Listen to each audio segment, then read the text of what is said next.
Okay, hello guys. Pakita ko sa inyo kung paano ko pinalitan tong taillight ng motnot ko. Okay? Enjoy. Okay, sa tinagal-tagal na ng motorsiklo ko na ito, my taillight finally gave out. If you can see what I did. Ayan. I just had to tie it with wire. So ngayon, gawin ko na lang is to disassemble this. Wala na, bumigay na. Okay, tanggalin ko lang siya. Then, I would have to disassemble the whole thing. Ito yung binili kong replacement. Stock pa din. Ayoko kasi magpalit ng ng aftermarket, pero stock. Now, if you look at dun sa cluster, sa wiring, same, corresponding. Okay?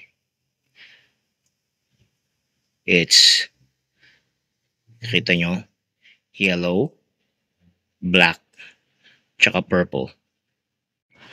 So, pagkatapos ko tanggalin yung yung seat, uncover ko yung wiring cluster. Ito, kung mapapansin nyo, yung wiring niya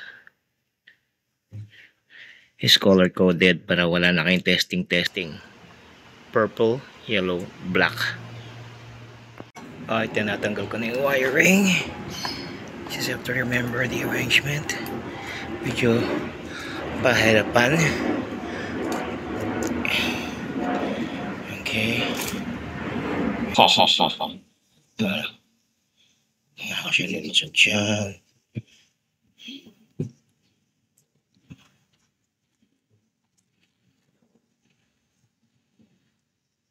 That I really have. Okay. Oh, yan. Tanggal na. Medyo tricky siya. Para madali mapasok, isa-isahin mo na lang. Tink!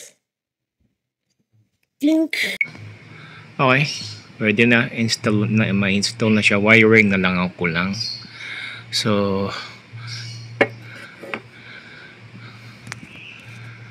yan ko lang to. These. Okay. Wait. Okay. Katapos kong palusutin dito yung wiring here. Pasok dito sa ilalim.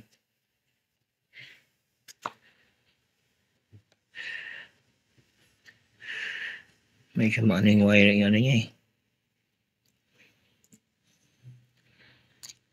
So, dito na lang sa cluster. So again, color coordinated siya. Black, purple, yellow. Corresponding. Sok-sok lang doon sa pins. Tapos yan, okay na. Don't have to test.